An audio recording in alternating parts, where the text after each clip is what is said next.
Dulu, desa itu subur dan makmur. Semua itu tidak didapat gratis oleh penduduk desa. Mereka harus membayarnya dengan mahal. Mereka harus menyiramkan darah bayi yang tidak bersalah untuk membasahi 4 pilar penopang desa. Desa yang terletak di atas lereng. Ketika aku kembali menginjakkan kaki ke desa itu, aku tahu sudah lama mereka menunggu kedatanganku. Kedatangan seseorang yang akan menjadi pelengkap dalam ritual sesat. Ritual yang menumbalkan bayi yang tidak bersalah demi mendapatkan kemakmuran dan kesuburan tanah di lereng itu. Tanpa kehadiranku, ritual itu tak akan pernah berarti.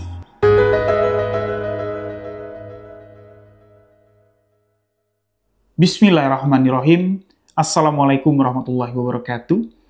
Kembali lagi bersama saya, Rio Wijaya, di sebuah kisah misteri.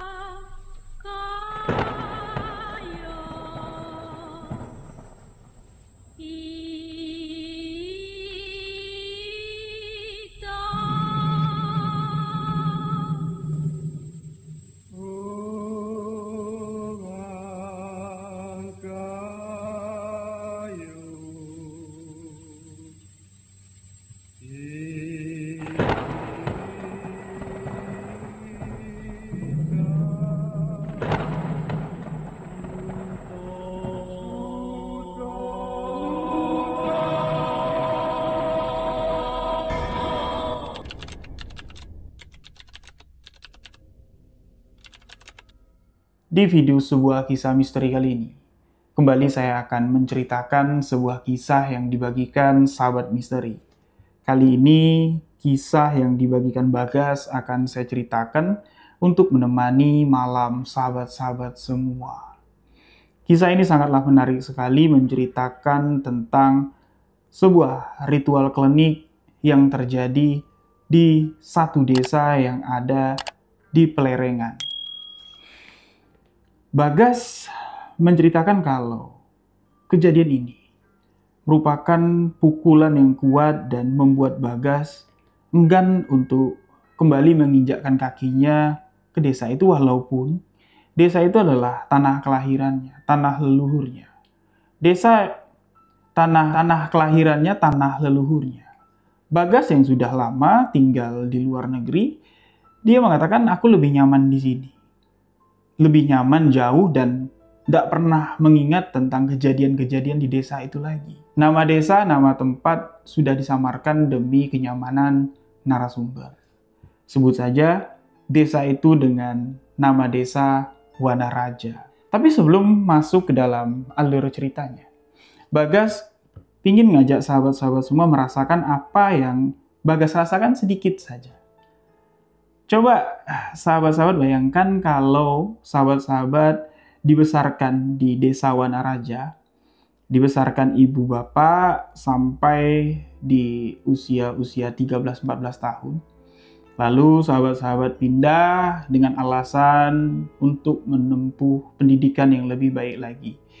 Dan ketika sahabat pindah, sahabat baru menyadari bahwa selama sahabat tinggal di desa Wanaraja, sahabat tidak pernah sekalipun diakui anak oleh sepasang suami istri yang kalian panggil sehari-hari ibu dan bapak.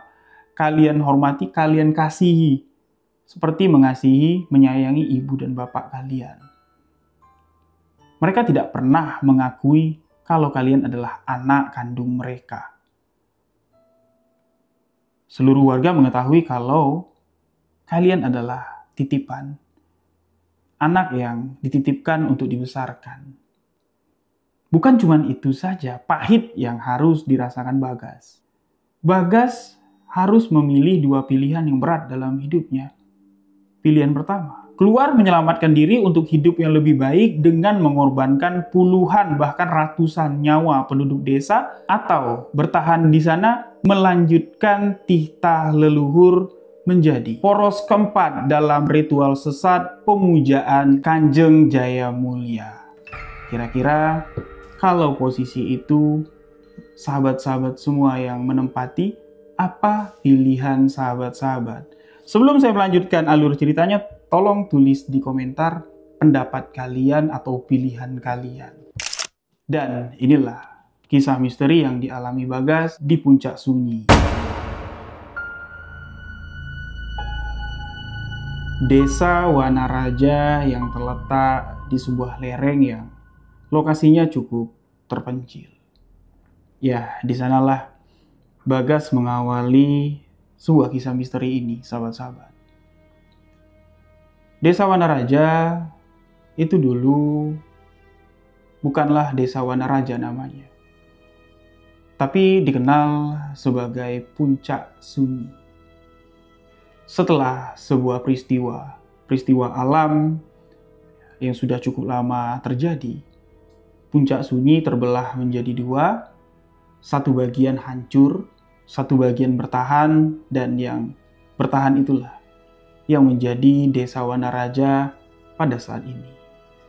Lokasinya sangat terpencil sekali, jauh dari pemukiman-pemukiman lain. Bagas lahir di sana, dibesarkan di sana oleh sepasang suami istri yang dulu Bagas anggap mereka atau Bagas kenal adalah ibu dan bapak dari Bagas. Bagas menyayanginya, Bagas mengasihi, Bagas patuh dengan sepasang suami istri yang Bagas anggap ibu bapaknya, tapi mereka sama sekali tidak pernah menganggap Bagas sebagai anak kandungnya. Bahkan warga-warga, tetangga kiri kanan itu tahu kalau Bagas bukanlah anak kandung dari pasangan suami istri ini. Bagas mengetahuinya ketika Bagas pindah keluar dari Desa Wanaraja untuk ikut saudari perempuan dari ibu yang Bagas panggil pada saat itu. Bibi, ya, ikut bibinya. Itu tepat setelah Bagas lulus dari SD. Bagas masih ingat betul isak tangis perpisahan Bagas ketika dijemput sama bibi untuk tinggal di kota. Kalau peluk terakhirnya Bagas berikan kepada sosok perempuan yang Bagas sebut ibu pada saat itu masih terasa, hangatnya itu masih terasa. Dan begitu juga peluk terakhir Bagas ke sosok laki-laki yang Bagas panggil bapak, itu hangatnya masih terasa. Sampai ketika Bagas mengetahui bahwa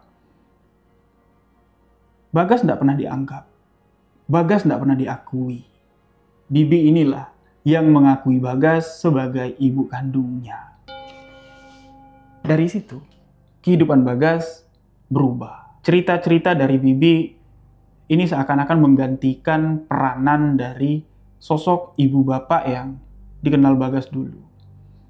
Bibi lebih mendominasi kalau dirinya lah ibu kandung Bagas.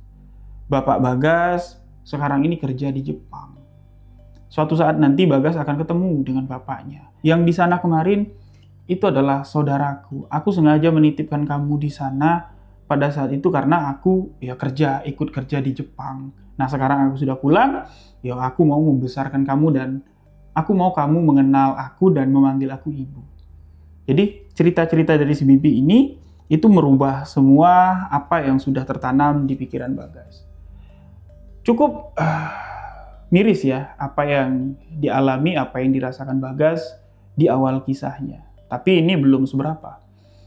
Belum seberapa sahabat-sahabat ketika nanti sahabat-sahabat mendengar apa yang terjadi di balik ini semua. Singkat cerita, waktu berjalan begitu cepat, tidak ada timbul kebencian sama sekali di hati Bagas kepada sosok ibu bapak yang dulu dikenal Bagas, sama sekali tidak ada.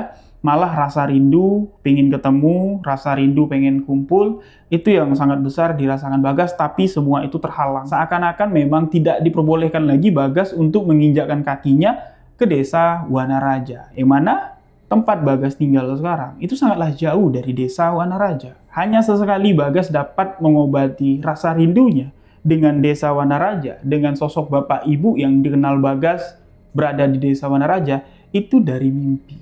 Seakan-akan desa Wanaraja ini mendatangi Bagas masuk ke alam mimpinya. Setiap Bagas ini mimpi yang berkaitan dengan desa Wanaraja, Bagas seakan-akan nyata, Bagas seakan-akan merasakan semua itu real. Semua itu bukan mimpi, tapi ya itulah, aku kembali ke desa Wanaraja dalam satu malam. Bagas dapat merasakan ketika dia main air, dia dapat merasakan arus air itu mengalir begitu nyata. Ketika Bagas memegang dedaunan, memakan buah-buahan dari pohon-pohon yang ada di desa Wanaraja, itu terasa betul-betul bibirnya basah dan nikmatnya tuh betul-betul terasa. Ketika Bagas membuka mata, itu hanyalah mimpi. Yaitu tadi seakan-akan desa Wanaraja ini mendatangi Bagas masuk ke dalam alam mimpi. Cuman sekedar untuk mengobati rasa rindu. Dan yang membuat Bagas rindu, ada satu tempat di pusat atau di tengah-tengah desa Wanaraja, yaitu 4 pilar yang berdiri, 4 pilar yang menjadi ikonik dari desa Wanaraja. Desa Wanaraja ini terletak di sebuah lereng. Desa Wanaraja ini memiliki 4 akses untuk naik, untuk masuk dan keluar dari desa Wanaraja. Tapi walaupun memiliki 4 akses, desa Wanaraja ini sangat jarang sekali dikunjungi oleh orang-orang yang ada di sekitar desa Wanaraja karena letaknya itu cukup jauh. Kalau tidak ada kepentingan yang penting sekali, jarang ada orang yang naik ke desa Wanaraja. Dan di desa Wanaraja ini tidak ada sekolahan. Anak-anak sekolah itu turun ke bawah. Nah, baru ketemu dengan sekolahan. Baru ada sekolahan. Begitu juga puskesmas, begitu juga pasar. Di desa Wanaraja, semua itu tidak ada. Desa Wanaraja hanyalah tempat bermukim, bercocok tanam, dan tempat Bagas menghabiskan waktu selama 14 tahun.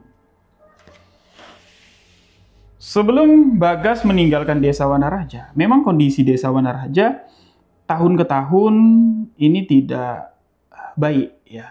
Keadaannya ini semakin memburuk lah boleh dikatakan, dan keadaan desa Wanaraja yang memburuk itulah yang membuat Bagas ini dijemput lagi oleh si Bibi atau yang mengaku ibu kandung dari si Bagas. Takutnya nanti ya Bagas di sana susah atau apa, ya dibawalah ya Bagas ini untuk kembali dan dirawat dibesarkan oleh si Bibi atau yang mengaku ibu kandungnya ini. Singkat cerita sahabat-sahabat, memang tidak banyak kenangan yang dirasakan Bagas di desa Wanaraja, tapi dimanapun setiap kaki Bagas melangkah, desa Wanaraja seakan-akan memanggil langkahnya untuk kembali. Untuk kembali, dan kembali ke desa Wanaraja. Awalnya Bagas muda tidak mengerti dengan itu semua. Bahkan dengan mimpi yang mendatangi Bagas, ya mimpi desa Wanaraja yang mendatangi Bagas, itu semua Bagas anggap cuman pelipur rindu atau ya terlalu rindu ya kayak inilah jadinya kayak gitu ya. Sampai di mana momen ketika Bagas selesai dari SMA, ya, si Bibi atau yang mengaku ibu dari Bagas ini telah mempersiapkan segala sesuatunya Bagas untuk berangkat ke Jepang. Karena suami si Bibi ini kan masih stay di Jepang. Bagas disuruh nyusul ke sana, suruh kerja di Jepang. Nah, permintaan Bagas sebelum berangkat ke Jepang itu minta izin beberapa hari untuk kembali ke desa Wanaraja untuk menemui ibu bapak yang dikenal Bagas dulu untuk melihat kondisi desa Wanaraja sekarang ini. Karena Bagas sudah tidak balik ke desa Wanaraja itu sudah 7 tahun. Jadi bayangan Bagas gimana nih kondisi desa Wanaraja sekarang ini? Apakah masih seperti dulu? Apakah makin buruk? Atau sudah membaik? Tapi Bagas tidak diizinkan untuk kembali ke desa Wanaraja walaupun cuma sehari. Dengan alasan waktunya tidak terkejar nanti. Kalau kamu balik ke desa Wanaraja, bisa-bisa kamu batal untuk berangkat ke Jepang. Dan Bagas pun tidak punya pilihan lain selain mengikuti apa yang sudah direncanakan si Bibi dan melupakan desa Wanaraja untuk sementara waktu.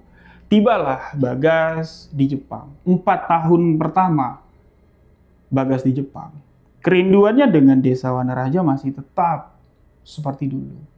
Tak ada kabar tentang ibu bapak yang di sana, tak ada kabar tentang desa Wanaraja. Masuk tahun ke-8 Bagas di Jepang. Hampir setiap malam, Bagas yang sekarang sudah dewasa, itu bermimpi dan di dalam mimpinya, Bagas melihat sesuatu yang berbeda dari desa Wanaraja yang dikenalnya, yang diingatnya dulu. Kadang Bagas melihat desa Wanaraja itu subur, asri, dan sangatlah indah sekali. Tumbuhan-tumbuhan yang di sana hijau semua, lahan pertanian yang ada di sana subur semua. Tapi sekali-sekali Bagas ini bermimpi dengan situasi yang mengerikan tentang desa Wanaraja. Desa Wanaraja itu kering kerontang, jangankan tanaman, setetes air pun tidak ada. Masyarakat yang ada di sana termasuk ibu bapak yang dikenal Bagas di desa Wanaraja itu kehausan. Berteriak memanggil nama Bagas, "Haus! Bagas! Pulang! Bantu kami! Kami haus!" Dan Bagas melihat dari 4 pilar yang berdiri, itu hanya 2. Tersisa pilar yang berdiri kokoh, 2 lagi. Itu sudah hampir roboh, tapi belum roboh. Dan di sudut 2 pilar yang tersisa, itu berdiri sesosok makhluk yang tinggi. Tubuhnya besar, perawakannya mengerikan sekali, dan sorot matanya itu merah membara. Sosok itu seakan-akan berkata kepada Bagas, "Pulanglah, tempatmu di sini. Kembalilah, hidupkan suasana desamu ini. Kembalilah untuk menghidupi masyarakat desamu ini." Sosok itu seakan-akan menyeru, memanggil, dan membuat rasa rindu Bagas akan desa Wanaraja ini semakin besar, dan membuat Bagas ini berani untuk memutuskan satu keputusan, yakni sehabis kontrak di tahun ke-8, Bagas tidak melanjutkan untuk kontrak selanjutnya. Bagas memilih untuk pulang. Dan tujuan pulang Bagas bukanlah kota tempat si bibi atau ibu yang mengakui Bagas anak ini tinggal, namun langsung menuju desa Wanaraja. Was, yang belum subscribe belum like video ini bakal aku datangi malam ini. Tanpa sepengetahuan si bibi, Bagas pulang kembali ke Indonesia. Dan tibalah di mana ketika Bagas setelah belasan tahun pergi dari desa Wanaraja, ini kembali untuk menginjakkan kaki di desa Wanaraja. Desa, tanah kelahiran, dan tempat Bagas dibesarkan. Ketika Bagas sampai, Bagas pangling dengan keadaan desa Wanaraja. Walaupun keadaannya sudah maju. Sudah ada lalu lalang sepeda motor, kendaraan, bahkan angkutan pun sudah ada dari bawah sampai ke desa Wanaraja itu sudah ada angkotnya, sudah ada transportasinya lah istilahnya ya. Tapi ketika Bagas memasuki gerbang dari desa Wanaraja yang merupakan pilar pertama dari desa Wanaraja, dia melihat kok desa ini semakin gersang. Kok penduduk desa yang ada di sini pada ceking semua. Apa tengah ada wabah di desa ini? Perlahan Bagas melangkah masuk menuju ke tengah desa. Sampailah dia di mana titik poros 4 pilar itu berada. Bagas melihat pilar pertama, pilar kedua ini masih berdiri, tapi sudah auranya itu sudah tidak ada lagi. Pilar ketiga dan pilar keempat ini persis seperti apa yang ada di mimpi Bagas. Dibilang roboh tapi masih berdiri. Ya, berdiri tanpa daya lah istilahnya. Dan ketika Bagas berada di titik tengah dari 4 pilar tersebut, Bagas merasa ada beberapa mata yang mengawasi Bagas, tapi perwujudannya tidak kelihatan. Auranya itu bukan aura serem atau tatapan dari makhluk astral, ini manusia tapi mereka ini mengintai. Dan dari situ, setiap langkah Bagas ini diperhatikan oleh beberapa pasang mata yang wujudnya tidak kelihatan. Bagas langsung menuju ke rumah ibu bapak yang membesarkan Bagas. Setibanya di rumah ibu bapak, sudah belasan tahun nih lo tidak ketemu. Tentunya kedua orang tua ini pangling. Dengan remaja yang gagah, yang baru pulang dari luar negeri pula ya, dengan bawaan yang banyak, tas yang ditenteng sama Bagas. Sepasang suami istri ini bertanya, cari siapa nak? Kamu dari mana? Kamu siapa? Bagas menangis. Dia tidak menjawab, dia langsung memeluk sepasang suami istri yang tubuhnya itu kering. Kurus kering, sahabat-sahabat. Dalam pelukan Bagas, sepasang suami istri ini ingat dan menyebut, ini kamu nak. Gas, kamu Bagas, kamu Bagas. Bagas berpikir, wah ini bakal haru nih momennya. Ternyata tidak. Sama sekali tidak. Jauh di luar bayangan Bagas. Laki-laki yang tengah dipeluk Bagas, ini menolak. Melepaskan diri dari pelukan Bagas, menghapus air matanya dan berkata, kalau kamu bernama Bagas, kamu salah kalau datang ke sini.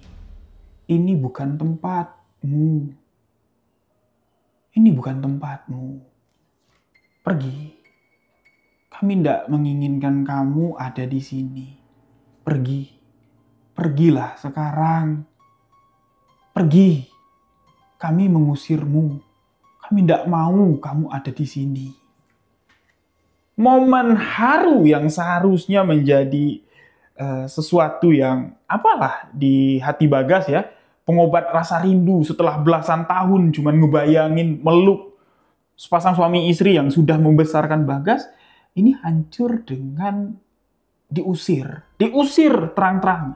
Begitu juga perempuan tua yang tadinya erat sekali dipeluk Bagas, ini melepaskan diri dari pelukan Bagas dan berkata, iya, kalau kamu Bagas, tempatmu bukan di sini, kamu pergi. Kami tidak mau melihat kamu ada di sini. Mereka pun masuk, menutup pintu dan membiarkan Bagas seharian di luar. Tapi Bagas tidak terlalu masukin ke hati sikap sepasang suami istri ini. Bagas masih punya keyakinan kalau mereka akan menerima Bagas. Ini bapak ibu cuman marah kali karena belasan tahun aku baru balik kali ini. Ya ini memang salahku. Aku harus tunggu di sini. Aku harus nunggu mereka menerima aku. Nah, di momen itu banyaklah warga yang warawiri memperhatikan Bagas. Banyaklah warga yang mulai tahu kalau Bagas ada di sana. Tapi tak ada satupun orang yang dikenal Bagas atau teman-teman kecil Bagas, tidak ada satupun yang terlihat di sana.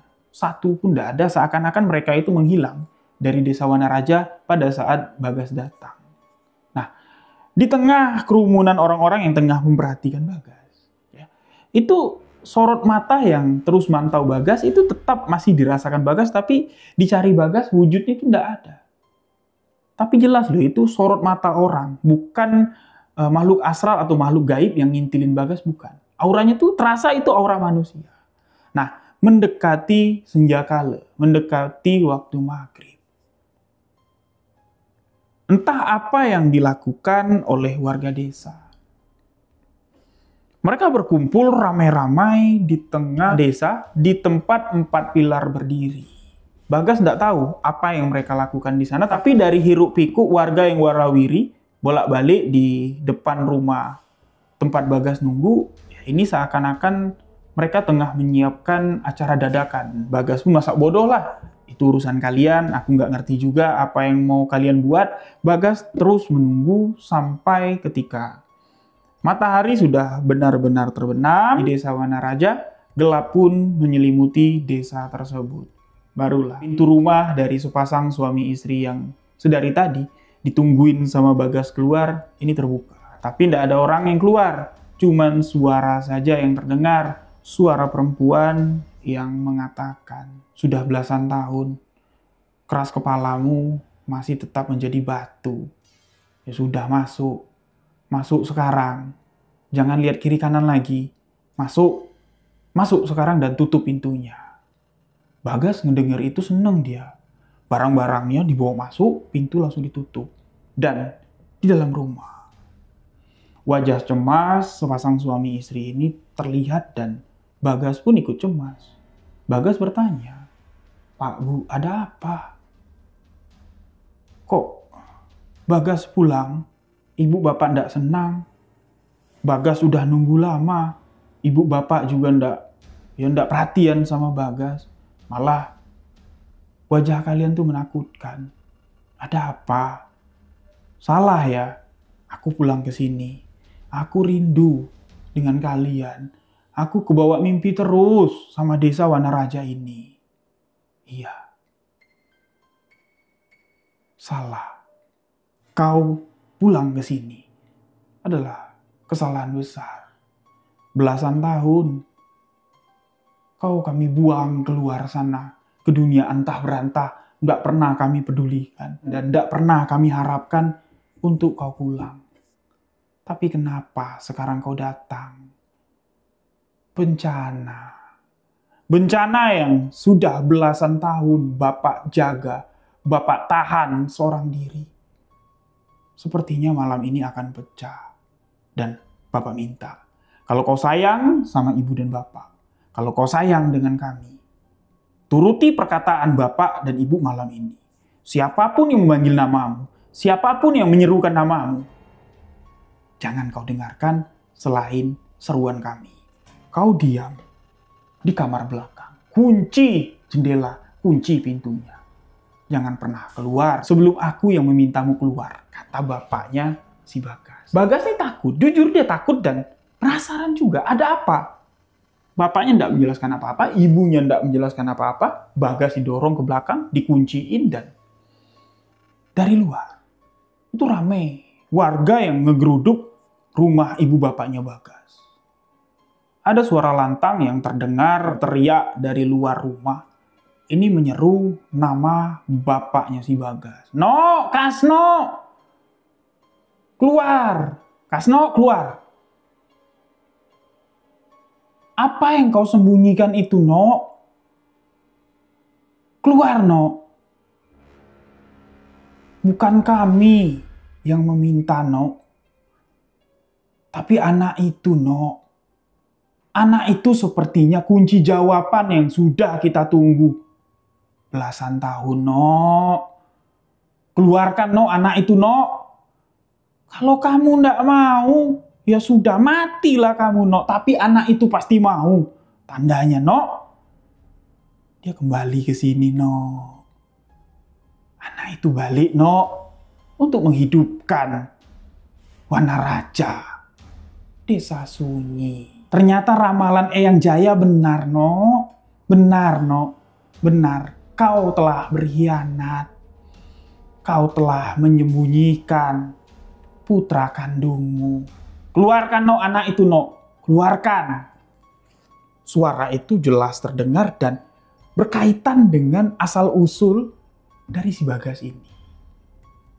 Kau telah menyembunyikan anak kandungmu. Ini adalah permintaan Eyang Jaya. Dan Bagas ini ingat mimpinya, ingat sejarah yang diceritakan si Bibi. Kok ini bertolak belakang. Dan Bagas terus mendengar pembicaraan dari luar sana. Bapaknya Bagas, Kasno ini menjawab, "Enggak, sekali akunya tidak. Mati pun aku sanggup. Anak itu tentunya juga tidak. Anak itu tidak ada kaitannya dengan apa yang akan kalian lakukan. Lakukanlah, lakukanlah. Kalian yang mau silahkan lakukan. Kami tidak. Keluarga kami tidak lagi. Keluarga kami tidak ada kaitannya lagi. Kami rela mati untuk mengembalikan apa yang telah diberikan oleh Eyang Jaya. Anak itu tidak ada sangkut pautnya dengan ritual desa ini." Ribut sahabat-sahabat di luar. Ada yang mengatakan, "Dobrak aja, seret aja anak itu. Malam ini harus jadi. Malam ini harus jadi. Ramalan Eyang Jaya terjadi. Kita akan kembali makmur. Kita akan kembali subur." Jadi seperti kegaduhan yang sangat besar sekali lah yang terjadi di luar sana. Tapi itu cuma sebentar dan seketika terdengar dari suara lembah lereng. Itu ada suara seperti suara lengkingan. Lengkingan yang begitu nyaring bersaut-sautan. Suara rusuh, suara ricuh di luar rumah bapaknya si Bagas ini seketika hening dan sepertinya mereka bubar, meninggalkan tempat itu. Suara lengkingannya itu kayak suara lengkingan tapi bersaut-sautan. Ya suara dari lembah lereng gimana, pantulan suara kayak gitu. Itu terdengar nyaring sekali dan ada suara lonceng yang berbunyi.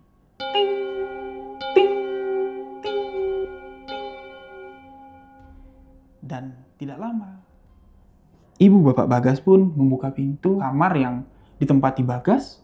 Bagas melihat wajah mereka ini udah panik dan pucat. Mereka duduk lemah, terkulai lemah di lantai. Bagas nih panik.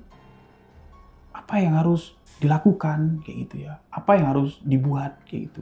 Diambillah segelas air, dikasih minum, dikompresin ke kepalanya, diurutin, digosokin ke dadanya.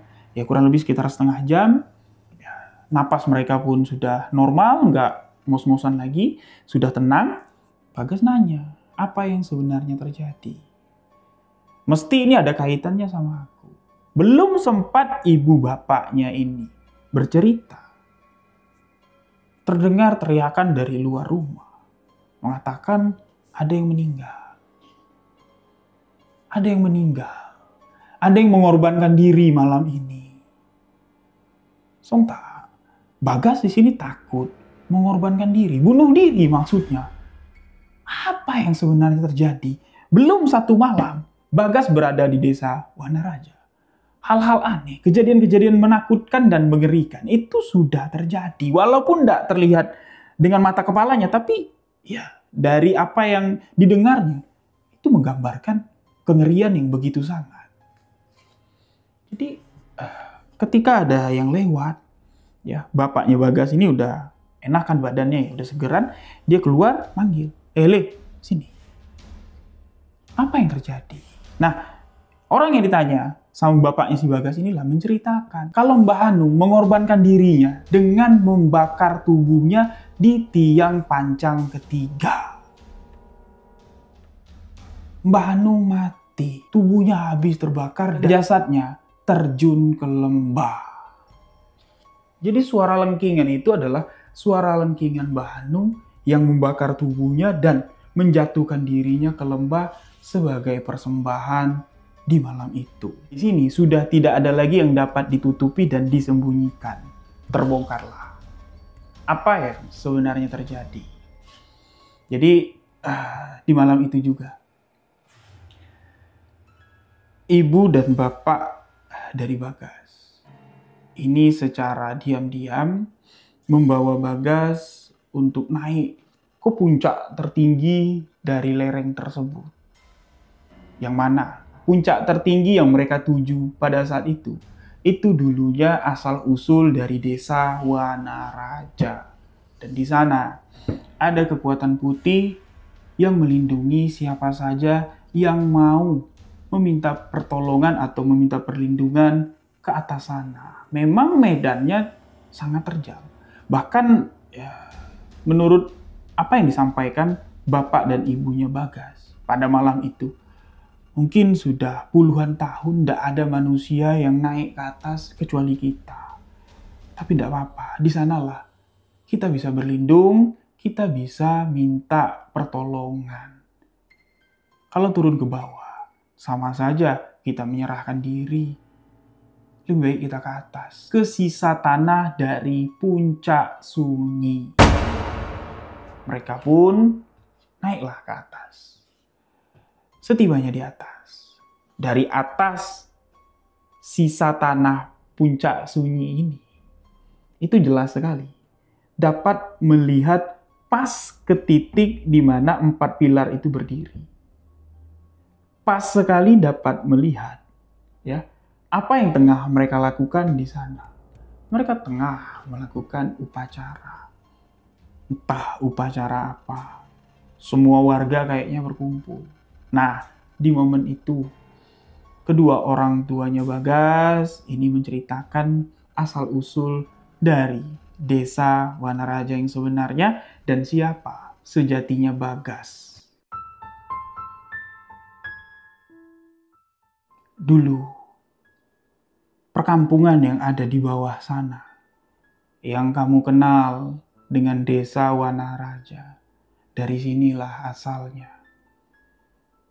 Di sisa tanah yang kita pijak inilah permukiman itu berada. Semua yang ada di sini hidup tentram, damai, makmur, subur. Dipimpin oleh satu Kanjeng Agung, yang mana dia bukan hanya menjadi orang yang adil dalam memimpin, tapi juga menuntun kehidupan yang baik dan menuju kesempurnaan. Kepercayaan dulu mengatakan Kanjeng Agung itu dapat berkomunikasi langsung dengan Sang Hyang Maha Pencipta alam semesta ini. Namun di tengah kehidupannya, tempat yang kita pijak ini diuji. Alam semesta bergetar, berguncang, dan menyebabkan setengah dari tanah yang kita pijak ini ambles ke bawah, jatuh dan musnah. Dan setengah lagi turun menjadi lereng yang sekarang kau kenal. Dikenal sebagai desa Wanaraja. Setengah dari kehidupan itu tersisa menjadi penduduk desa Wanaraja. Dan Kanjeng Agung mengatakan, ini semua adalah teguran dari Sang Hyang Pencipta. Karena apa yang telah diberikan Sang Hyang Pencipta itu tidak dipergunakan, tidak dimanfaatkan untuk kebajikan, tidak dinikmati dan tidak disyukuri dengan baik. Sang Hyang Pencipta mengurangi beban atau mengurangi dosa-dosa orang-orang yang berdosa itu jatuh semua, mati semua, dihukum semua sama Sang Hyang Pencipta, dan yang tersisa ini itu adalah orang-orang yang patut seharusnya bersyukur dan mau kembali merajut komunikasi atau bersinergi lagi lah dengan alam dan Sang Maha Pencipta. Nah, jadi posisinya setelah turun ke bawah, kalau terlihat dari geografis, desa Wanaraja itu ditopang oleh 4 pilar. Terlihat memang ditopang oleh 4 pilar kayak gitu. Tapi sekarang itu sudah tertutup lagi dia. Jadi bukit lagi. Jadi lereng lagi, ketutup, dan pilarnya itu udah nggak kelihatan simetris lagi. Nah, 4 pilar itulah menjadi simbol desa Wanaraja. Jadi setelah desa Wanaraja ini pulih bangkit dari setengah kehancurannya ya subur lagi tanahnya, masyarakatnya kembali bisa bercocok tanam, dan saat itu setelah sedikit turun ke bawah, barulah desa Wanaraja ini dikenal sebagai desa Wanaraja dan kehidupan dari luar tuh mulai masuk. Nah, masuknya kehidupan dari luar ini merusak tatanan adat istiadat dan kepercayaan yang ada di desa Wanaraja. Pada saat itu Islam atau ajaran agama lain memang belum masuk ke wilayah itu, sahabat-sahabat. Jadi masih kepercayaan ya. Nah, masuklah ajaran baru, kepercayaan baru atau pandangan baru tentang apa yang sebenarnya terjadi di desa Wanaraja yang membuat kepercayaan masyarakat dengan Kanjeng Agung ini mulai luntur. Kepercayaan baru ini menggambarkan sesuatu yang logis dan benar-benar terjadi. 4 pilar penopang itu adalah kekuatan yang diberikan oleh sesuatu yang nyata dan bisa dinyatakan, yaitu iblis. Dan iblis ini kalau mau membuat desa ini makmur, subur, dan lebih jaya lagi, di setiap tahunnya harus ada ritual.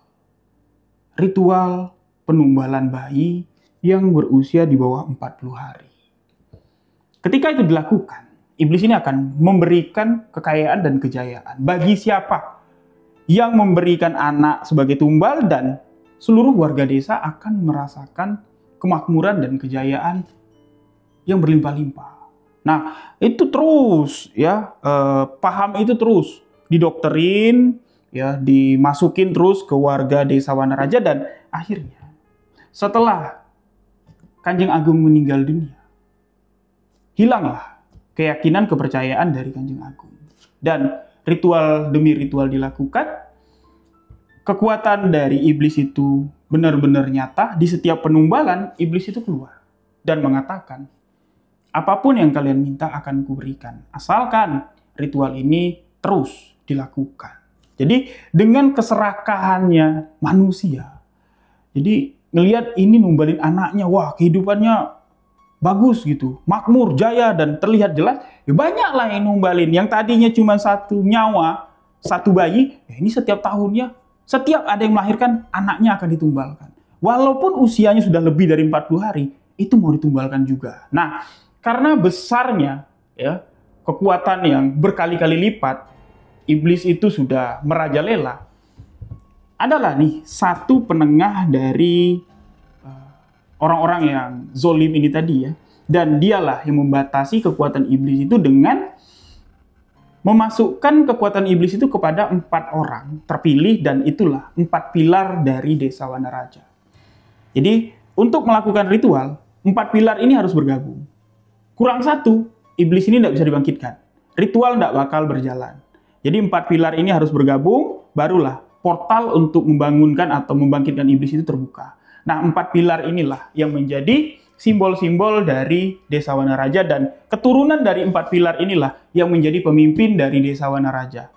Yang dapat mewarisi ilmu untuk membuka portal ya menjadi poros, bahasanya ya. Poros 1, poros 2, poros 3, poros 4 itu adalah anak jantan turun jantan. Misalnya saya ya, pemegang poros 1 itu punya anak pertama harus jantan. Kalau bukan anak jantan, itu tidak bisa meneruskan sebagai pemegang poros. Ya berarti nunggu cucu saya. Kalau cucu saya punya anak jantan, nah anak jantan pertama, berarti cucu saya yang mewariskan. Nah begitulah seterusnya. Jadi kalau anak perempuan, anak pertama, anak laki-lakinya kedua, itu tidak bisa.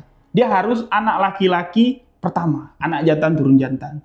Nah jadi itulah yang membuat ritual ini ya sedikit lengah lah ya. Jadi tidak banyak nyawa bayi yang ditumbalkan, karena kalau setiap tahun puluhan bayi yang ditumbalkan, mana ada lagi penduduk yang bisa berkembang lah di Desa Wanaraja. Nah itulah, jadi 4 poros itu menjadi simbol pemecah atau pemegang 4 unsur kekuatan dari iblis yang dikenal sebagai Eyang Jaya Mulia atau Kanjeng Jaya Mulia.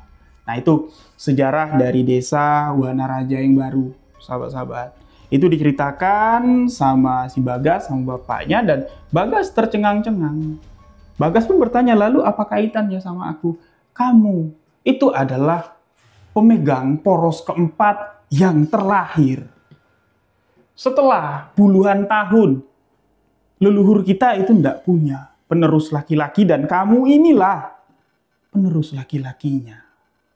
Jadi kedatangan kamu di sini itu ditunggu oleh iblis itu, ditunggu oleh pengikut-pengikut aliran sesat itu. Walaupun sekarang di masa ketika Bagas datang itu Islam sudah masuk. Nah, bapaknya Bagas ini karena masuk ajaran agama Islam itulah milih mundur dari ritual seperti itu. Sahabat-sahabat, tahu dia mana yang baik, mana yang benar kayak itu. Sampai-sampai dia mengorbankan dirinya.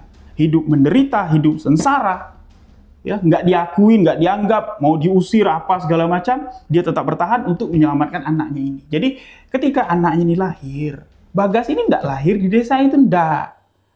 Ibunya ini diungsikan jauh. Nah setelah lahir baru Bagas ini dibawa ke sana, dan dibilang ini anak titipan, bukan anak kami. Kami cuma menerima upahan, dibayar untuk makan, ya untuk sekedar makan ya diupah, ngurus anak ini, dan besar nanti bakal dikirim lagi, dibalikin lagi, tukang asuh lah. Jadi percayalah warga ini, dan semua orang dibilang kayak gitu, siapa yang nggak percaya? Dan Tuhan itu memang adil, nggak ada mirip sama sekali ibu bapak Bagas dengan Bagas.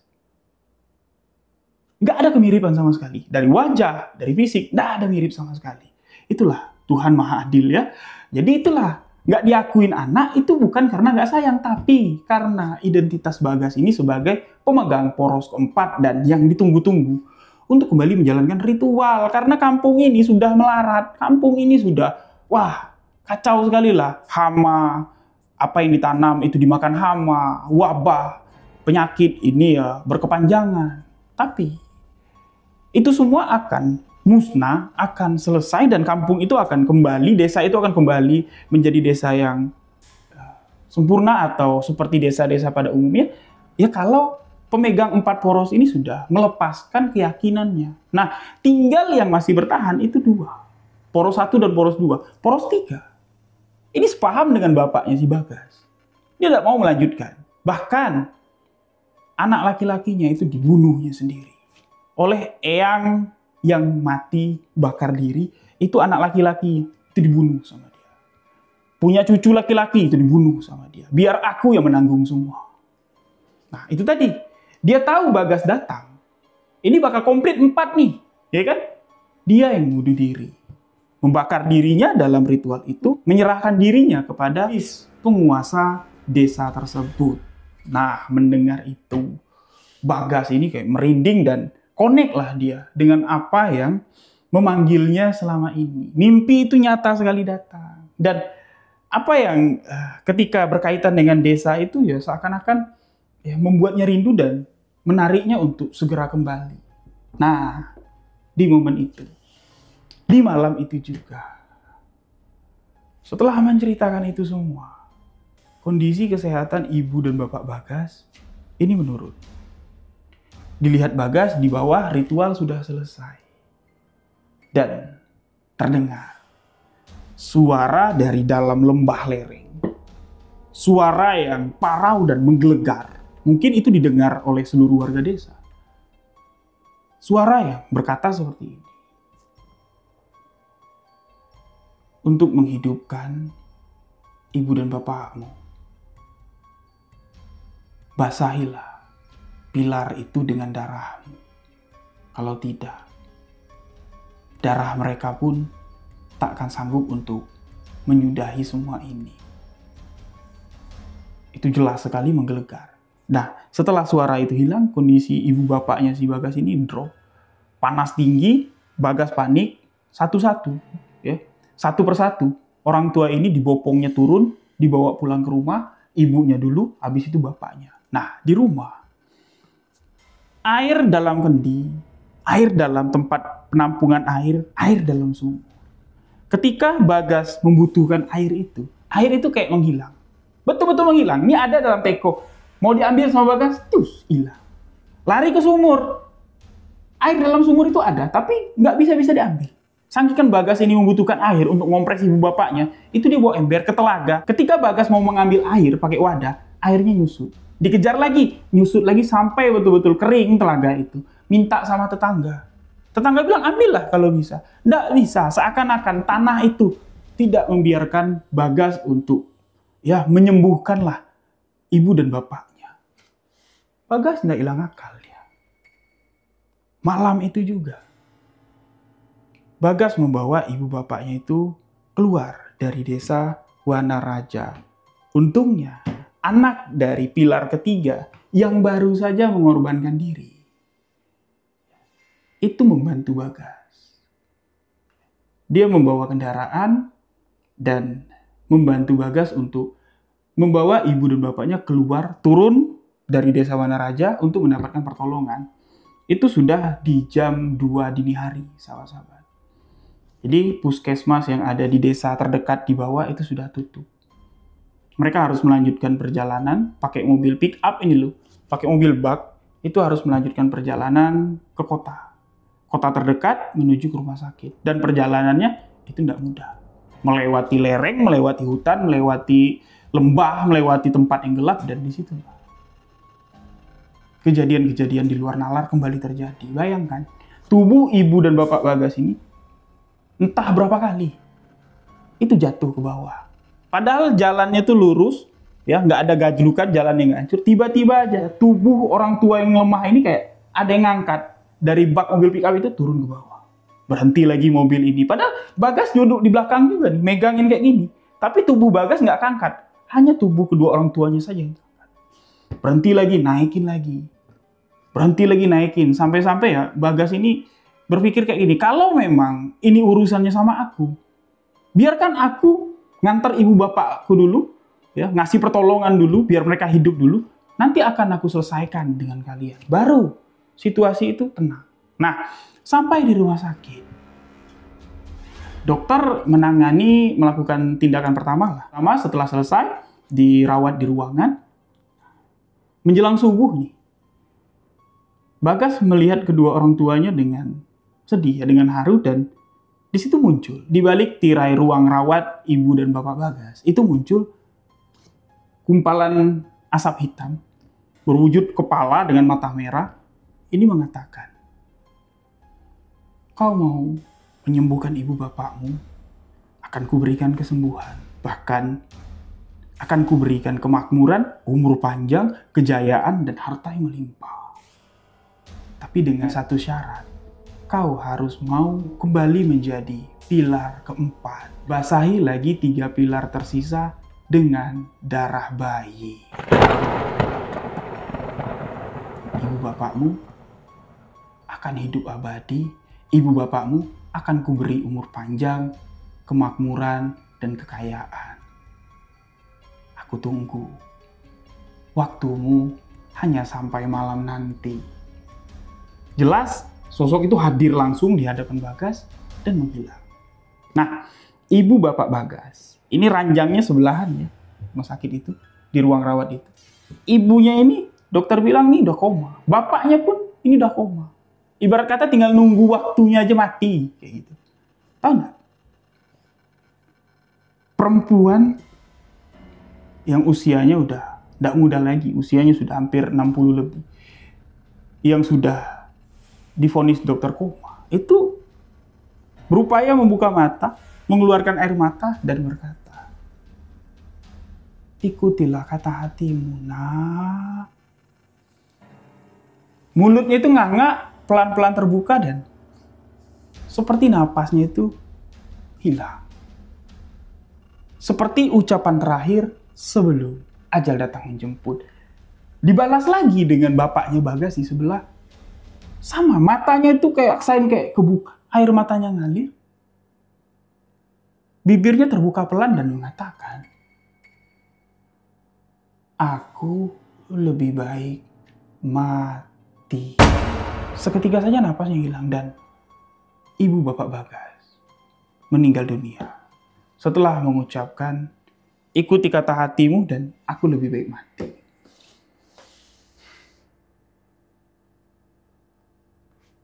Perasaan Bagas pada saat itu tidak menentu. Dia tidak bisa mikir apa-apa. Dia hanya mengkaji, apakah takdir ini yang harus kulalui. Bagas diam sejenak dan menentukan pilihan. Ikuti kata hati dan lebih baik mati. Tidak ada pertimbangan, tidak ada negosiasi. Bagas menyesal hari itu sudah pulang ke desa Wanaraja. Dan hari itu, setelah pemakaman ibu dan bapaknya, pilar keempat dihancurkan Bagas dengan tangannya.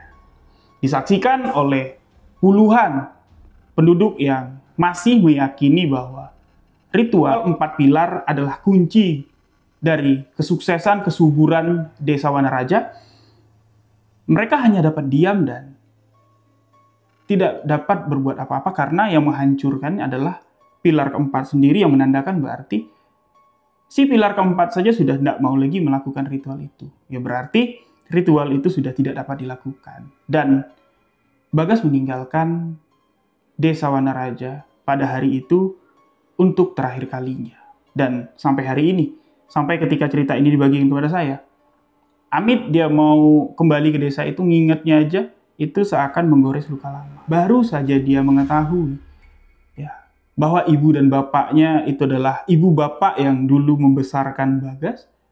Setelah belasan tahun berpisah, malah dipisahkan untuk selamanya. Nah, itulah kisah misteri yang dibagikan oleh Bagas. Ini merupakan true story, kisah nyata. Nama tempat sengaja dirahasiakan karena desa itu masih ada sampai hari ini dan ya segerintil orang lah ini masih percaya dengan ritual-ritual seperti itu dan ya mereka membangun sekte kecil. Syukur alhamdulillahnya Sekarang mayoritas penduduk desa Wanaraja memeluk ajaran agama Islam. Nah, demikian sebuah kisah misteri kali ini. Tuliskan pendapat sahabat tentang cerita yang epik satu ini, tentang kisah Wanaraja. Mohon maaf jika ada salah ucap, salah kata dalam penyampaian kisah ini. Saya Rio Wijaya undur diri. Wabillahi taufiq walhidayah. Wassalamualaikum warahmatullahi wabarakatuh. Salam sahabat misteri. Yang lagi nonton, jangan lupa subscribe dulu, like video ini, kalau tidak akan aku datangi malam ini juga.